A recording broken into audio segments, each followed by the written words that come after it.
By now it should be known that, yes, I am a Hot Rod fan. Let me be scorned for eternity for liking this guy, but you know what? He's just awesome to me. And when I found out his animated toy was finally getting released, I did things that I can't mention on camera.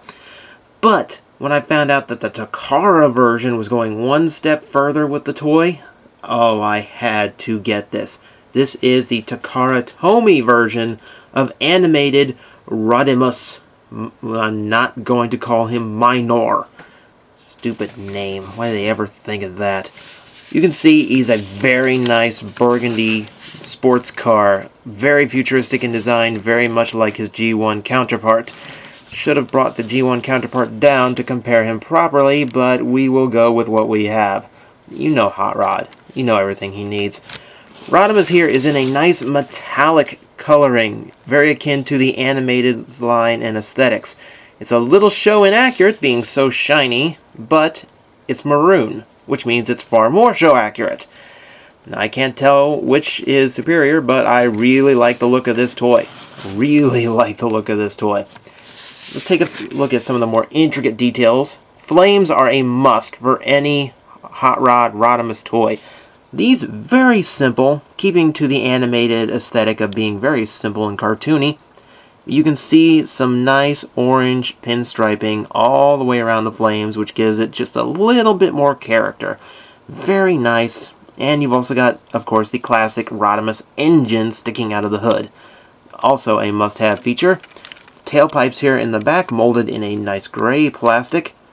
Not too bad. Also hollowed out the ends, so even from the rear, this is a nice looking figure. And you can see they do flow from the bottom to the top. So points on them. They did a very nice job on this toy. You can see you're pretty basic everywhere else. Wheels, the rear with hello crotch. It is very simple. It does keep to the animated aesthetic. You can also see the spoiler here. Nice gold plastic on here, but not the kind that's going to deteriorate. I think the biggest feature on this toy is just how streamlined the whole thing is. The details on the toy are very nice, but looking at it, it's a very solid, very, very compact form. It's very low to the ground, very, very well designed in this form. For a quick comparison, you can see he is actually quite a bit smaller than the Classics Rodimus. I mean, he's pretty much just as wide, but if I do this, writing Rodimi back here, he's a lot shorter than the Classics mold. So you'd think he'd be a fair bit smaller when you get to that. You can see they share some details. The Classic Rodimus shape of the windshields, though you can see his head sticking out from the clear blue, which is a bit creepy every time they do that.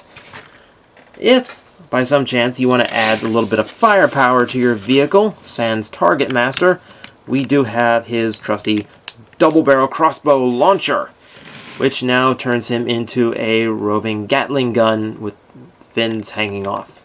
We've doubled up on the fins now. This is like multiple Rodimi going on here.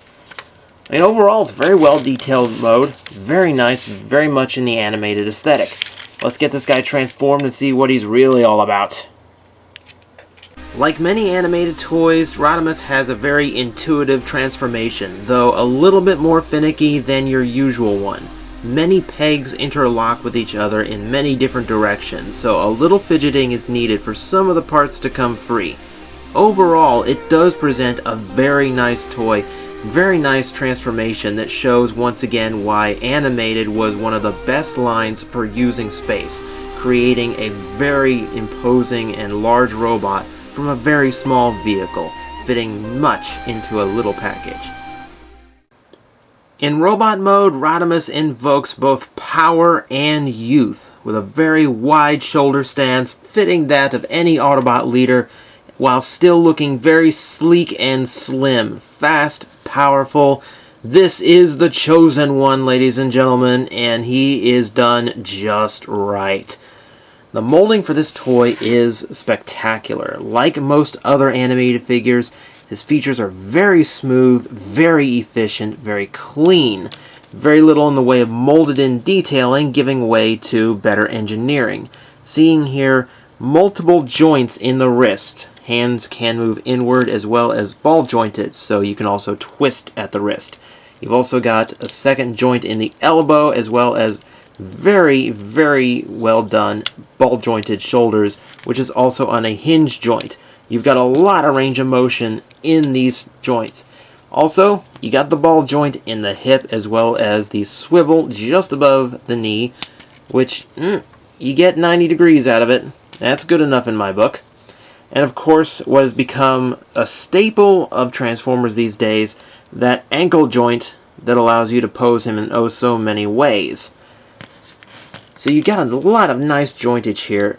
Also, nice ball joint on the head. This is where a lot of the molding really went to here. You can see it's a very expressive head. Very nice light piping on the eyes, thanks to that very light translucent blue they used. You can see a lot of the classic Rodimus details in the head, from the collar to the little nubs on the side of his helmet. They even fit in that stupid painting the spoiler on his head thing without making it look forced or dumb. Plus to the designer, thank you Derek. That isn't to say he isn't without his flaws, though they are minor and insignificant as far as I am concerned. The only real one is the spoiler, even though, yes, it does fold back, so this doesn't really become that bad of an issue. It does tend to bang into his shoulders when moving him in any positions. It's a minor annoyance when you're trying to get just the right pose, and that's minor at best. The only other thing I'd worry about here is the paint job, since this is a very nice metallic paint on a lot of this toy. It is prone to scuffing and chipping, so you should be careful with it. Not transmetal paint careful, but I wouldn't rough him up too badly. Another credit to the designers you can see from the back. Look at that, absolutely no kibble. This thing is so clean in robot mode, it is absolutely amazing. The one bit left over on his back from vehicle mode is actually there holding up his fin in its proper spot. So even that is doing a job. It is not kibble. This thing is pristine. If you feel he is in need of some firepower, however, his signature bow and arrow right here, clipping into his open thumb, like so. Clips in nice and snug. You've got a little bit of clearance issues with the elbow, but you can do some pretty nifty things with this, and it's a very unique weapon for a Transformer. Overall, I have to admit, this thing was worth the wait. The mold is spectacular, the engineering is great, and if you're like me and really need a little bit more show accuracy, the Takara version is dead ringer for the color used in the show. True, he might not match with the matte finish of all the other animated toys, but he's the chosen one. He can be a little special. And now to close, let's show off some posing.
Without hesitation, I can call this toy a must-have figure, especially for animated fans. Now, this is a little bit hard to find at Toys R Us. You really gotta be lucky. If you want a sure thing, though, you can always go online, though store exclusives are more expensive online. So, if you're like me, and you want a little bit better paint job, you can go import it from HobbyLink Japan, which just dropped a lot of their prices, so importing is actually a lot easier these days.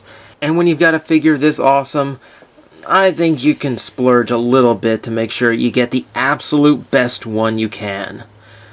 But next time, let's see if we can't go a little bit further with a toy you have to import in order to get. And we'll go under the sea to find him, too.